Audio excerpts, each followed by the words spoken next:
The first thing Clara noticed about the house was its silence, not the comforting kind, but a thick, breathless stillness, a pause that stretched too long.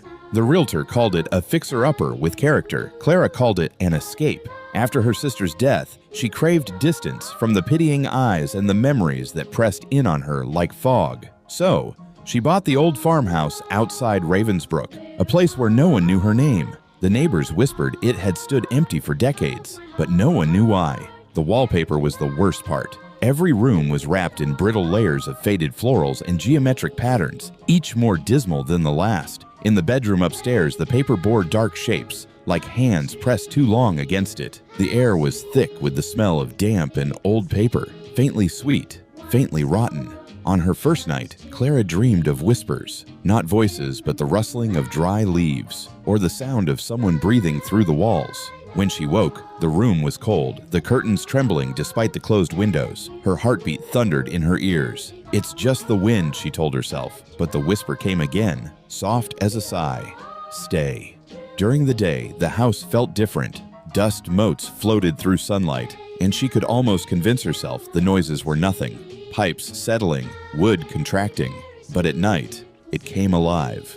On the third night, she woke to scratching at the baseboard. Heart racing, she crouched down and saw a small tear in the wallpaper. Behind it, darkness. She tugged gently and the paper peeled away like skin. Beneath it was another layer, older, yellowed, and scrawled with ink. Words in looping, desperate script. "Don't listen to it." She froze. The ink looked old, but something about it felt recent, almost wet. A chill ran through her hand, up her arm, straight into her chest. The whisper came again, nearer this time, threading through the room. Clara. She hadn't told anyone her name. Over the next week, she couldn't shake the writing from her mind. She started tearing more paper away, uncovering buried messages. Some were single words. Help, hungry, please. Others were tangled sentences. The house keeps them. She watches from the walls. Don't sleep in the dark.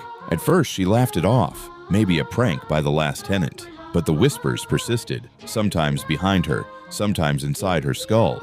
The wallpaper seemed to shift when she wasn't looking, faces appearing in the faded roses, vanishing when she blinked. One evening, she found a small door behind a wardrobe, low, narrow, half-sealed by plaster. A draft whispered through. Something inside screamed not to open it, but curiosity is a hunger too. She pried it loose. Inside was a crawl space, the air thick with mildew and something sweetly metallic.